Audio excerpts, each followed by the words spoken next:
Oke, baik. Selamat datang di podcast Ngalor Ngidul bersama saya Alon Murfid, dan di samping saya ada narasumber yang mana kita hari ini akan membahas tuntas terkait pengalaman narasumber kita selama bersekolah di SMAN 3 Pandeglang.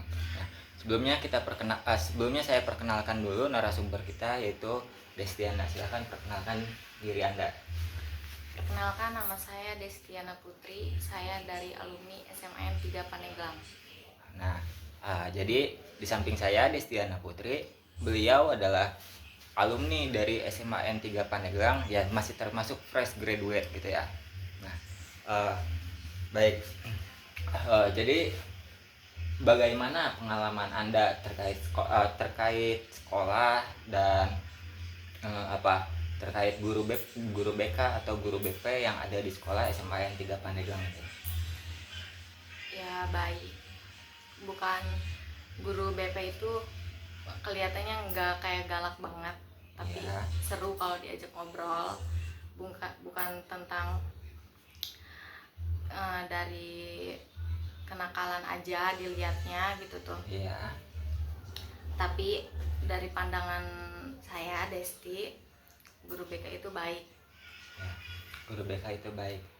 Sebelumnya apakah ada pengalaman Desti ini terpanggil oleh guru BK di sekolah atau gimana, mungkin pernah melakukan pelanggaran apa hingga sampai Desti ini dipanggil oleh guru BP? Apakah ada?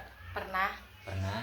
saya melanggar peraturan sekolah, Iya. memakai baju crop gitu, kayak kecil gitu. Gimana kalau baju ngepres gitu ya? Ngepres gitu, Iya. ngecrop. Terus aturannya kan nggak boleh pakai sepan.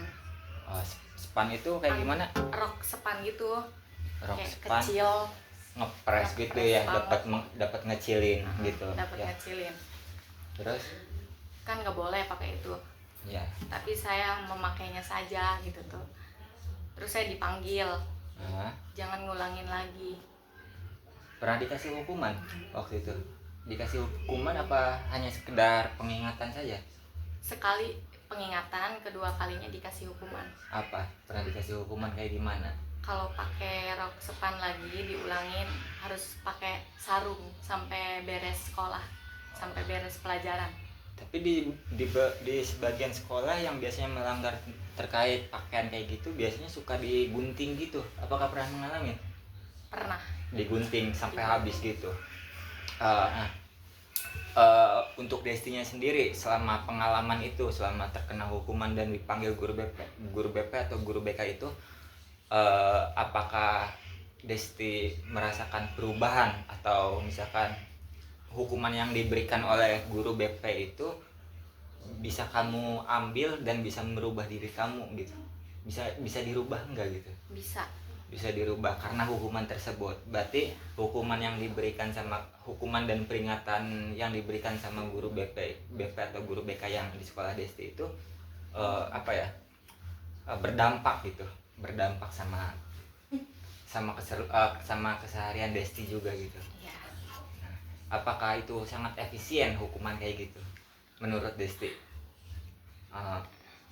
Efisien. Oke. Terus mungkin ada pengalaman yang lain yang bisa Desti ceritakan terkait sekolah Desti dan guru BP Desti? Pernah. Saya pernah izin ke toilet, tapi malah ke kantin gitu. Ya, terus kayak gitu doang. Ya. Itu kenakalan yang sebelumnya kamu langgar gitu di sekolah ya? Hanya bolos dari mata pelajaran ya, bukan bolos dari sekolah kan? Bolos dari Hanya mata beberapa pelajaran. mata pelajaran saja, dan juga melanggar dari peraturan sekolah seperti pakaian gitu ya, atau mungkin masuk siang gitu. kesiangan gitu. Nah, untuk kesiangan sendiri di sekolah Desti biasanya dikenakan hukuman atau tidak? Dikenakan hukuman. Nah, hukuman seperti apa yang biasanya Kayak diberikan? membersihkan toilet, membersihkan lapangan gitu. Ya, terus? Udah sih gitu doang. Nah, untuk upacara biasanya tuh di sekolah kan setiap hari Senin kan upacara. Nah, biasanya di beberapa sekolah negeri itu kan ada pakaian yang wajib dipakai gitu. Apakah pernah ngalamin terkena hukuman selama upacara tersebut gitu? Pernah. Kayak gimana itu? Misalkan dari balik lagi kita ya, Iya. memakai baju crop gitu, harusnya kan diwajibkan memakai baju padang atau baju pakaian padang yang panjang. Iya. Terus saya melanggarnya, memakai baju england kecil ngepres gitu tuh. Yang baju putih gitu tapi dikecilin gitu. Baju putih dikecilin. Ya. Terus tidak memakai atribut, Ya. bisa dikenakan sanksi gitu. Apa sanksinya selama upacara yang biasa diberikan oleh pihak sekolah? Kadang dicoret gitu bajunya, Dicoret, terus biar kayak nggak diulangin lagi. kayak dijemur mungkin. Ya, Dijemur dijemur. juga selama selesai upacara. tersebut. Oke. Nah, dan sekarang Desti kan sekarang sudah lulus ya.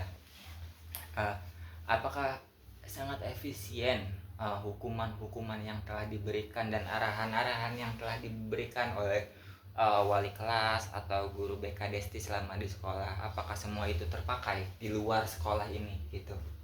Ajaran ya. Iya. Contohnya seperti apa? Bisa diceritakan contoh yang bisa Desti terapkan di luar sekolah itu. Mungkin kayak misalkan apa ya, belajar tepat waktu gitu.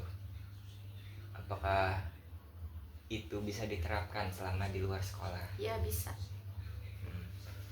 Berarti sekarang Desti ini sedang melanjutkan sekolah kuliah atau melanjutkan untuk kerja?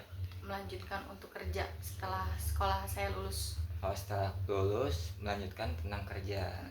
Oh ya.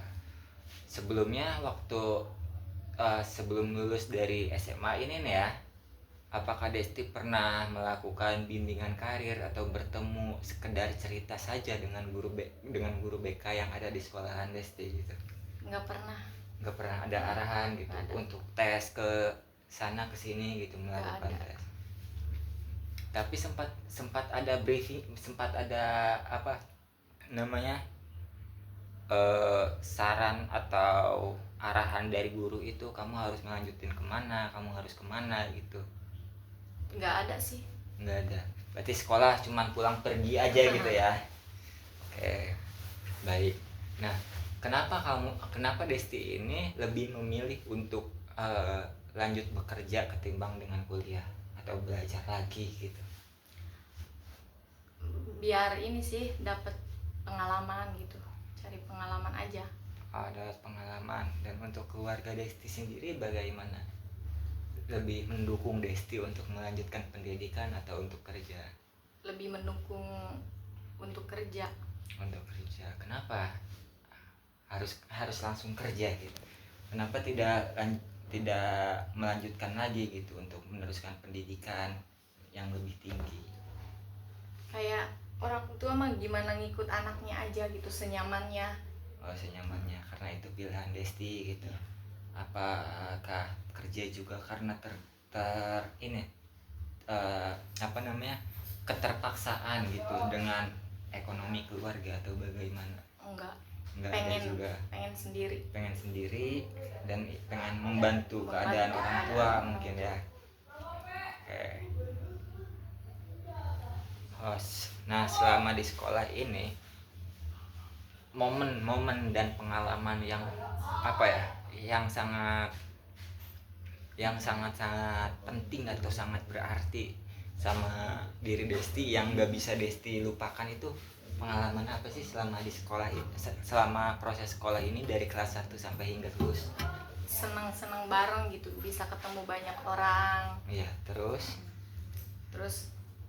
kayak banyak yang baik sama Desti. Nggak, maksud saya pengalaman yang nggak bisa kamu lupain gitu terkait sekolah itu, selama di sekolah kamu itu. Belajar bareng. Belajar bareng yang kayak gimana itu? Kayak ngerjain tugas gitu. Iya. Dari jam kosong gitu sampai masuknya lagi. Dari jam kosong sampai masuknya lagi ya. Kemudian eh, untuk teman-teman yang di sekolah, apakah apa ya, punya teman dekat selama di sekolah gitu? Punya Punya banyak? dikit sih, Dikit. 2 orang. Nah, tapi sampai sekarang masih sering komunikasi enggak? Masih sering komunikasi, bahkan satu kerjaan juga, cuman beda toko gitu. Oh, main bareng Main gitu bareng. sampai sekarang ya. Ya. Eh, terus juga apa ya, proses yang benar-benar sangat sulit itu yang Desti lalui selama sekolah itu, apa yang perkara sulitnya itu? Ditambahkan ini Desti alumni dari sekolah negeri juga ya. Nah, apa kesulitan yang Desti hadapi selama Desti sekolah di sekolah negeri tersebut gitu? Mungkin dari beberapa gurunya yang Desti kurang suka, atau dari mata pelajaran apa yang Desti kurang suka gitu, atau misalkan seperti apa ya, teman-temannya yang kurang gitu, atau tidak masuk dengan kriteria Desti gitu. Dari mata pelajaran sih. Dari mata pelajaran itu Iya. yang bikin sulit Desti. Nah, mata pelajaran apa itu? Matematika, paling gak seneng hitung-hitungan. Oh, matematika ya. Kenapa nggak senang dengan matematika ini? Kayak dibikin mumet aja gitu. Dibikin mumet. Kalau boleh tahu, gurunya cewek atau cowok? Cewek. Gurunya cewek, tapi baik. Baik banget. Terus Mau jadi bu gurunya itu bikin harus bisa gitu Desti dibelajarin sama si ibu guru itu. iya, terus Udah sih itu kan. cuma itu aja. Tapi seharusnya kalau gurunya baik dan Desti juga senang, harusnya bisa menyesuaikan diri, yang mana tadinya Desti tidak suka dengan mata pelajaran itu menjadi suka karena gurunya gitu. Alasan Desti tidak suka itu hanya karena hitung-hitungan. hitung-hitungan. Bukan karena tidak suka sama ibu gurunya. Ya, walaupun ibu gurunya baik gitu. Nah, bagaimana cara mengatasi hal tersebut hingga Desti, mungkin kan mata pelajaran itu dijadikan salah satu ujian juga ya di akhir kelulusan. Nah, bagaimana Desti untuk menyelesaikan itu dan mendapatkan nilai yang cukup tinggi juga selama proses ujian itu gitu? Karena apa gitu bisa melewati ujian itu dan mendapatkan nilai yang cukup tinggi lah hitungannya? Ya belajar. Belajar. Iya. Belajar sendiri? Belajar sendiri. Apa kursus? Enggak. Belajar sendiri. Privat sama guru sekolahnya enggak? Jam tambahan gitu enggak? Belajar sendiri. Itu keinginan sendiri, iya, atau karena keterpaksaan karena ujian? Keinginan sendiri. Keinginan sendiri. Tapi Desti memahami dong, ya kan? Iya. Memahami beberapa mata pelajaran matematika itu. Memahami. Cuman tadi tidak suka hitung-hitungan doang dari pelajaran matematika itu. Gimana? Saya kurang menanggapi. Desti tidak suka dengan mata pelajaran hitung-hitungan. Tapi Desti mendapatkan nilai yang lumayan tinggi dari teman-teman Desti yang lain gitu tuh. Dan gurunya pun baik gitu. Iya. Nah, cara mendapatkannya bagaimana maksudnya? Ya, selama belajar dengan mudah. Seharusnya Desti kalau belajar bisa memahami matematika itu, seharusnya Desti juga suka dong ke mata pelajaran itu gitu. Kenapa hal itu bisa terjadi gitu?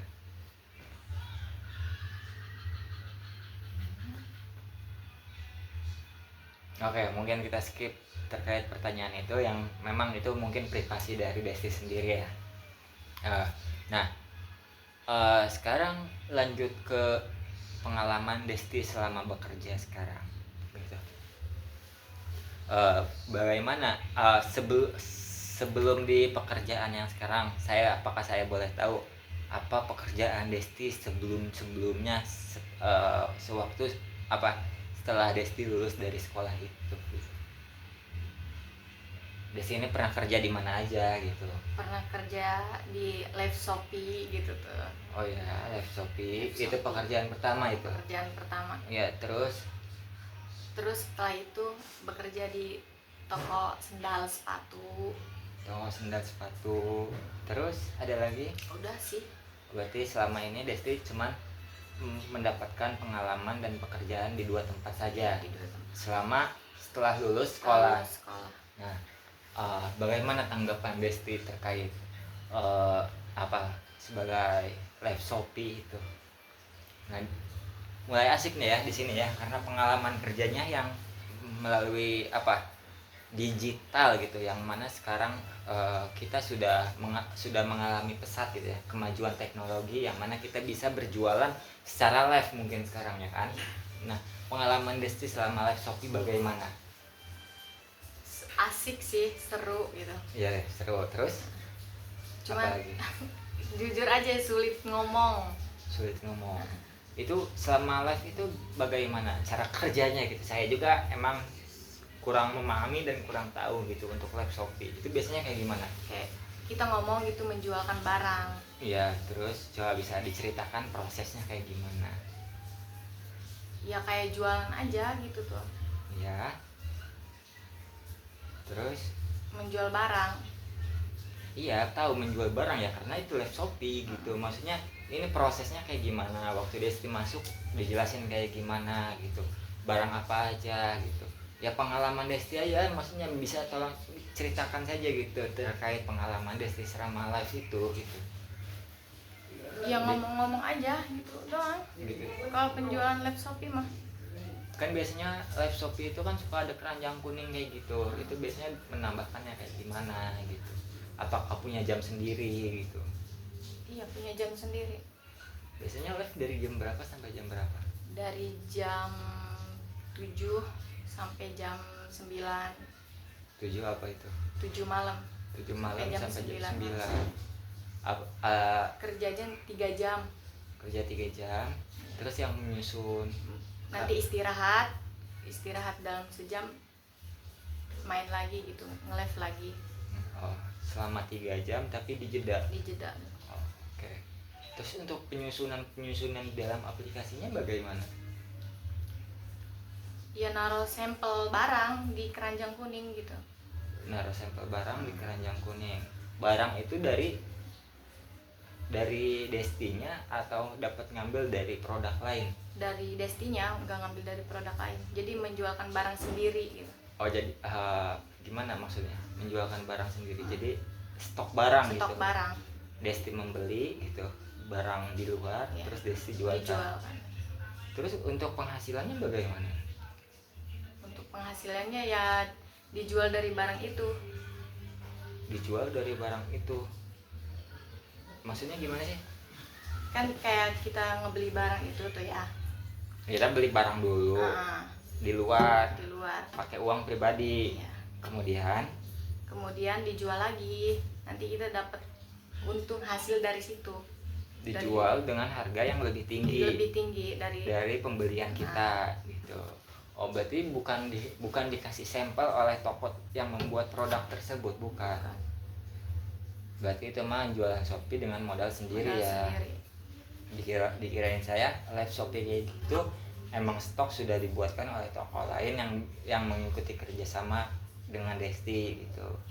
Ternyata bukan kayak gitu. Tapi apakah ada beberapa mungkin mainan barang yang diberikan secara cuma-cuma untuk jadi sampel gitu untuk dijualkan? Nggak ada.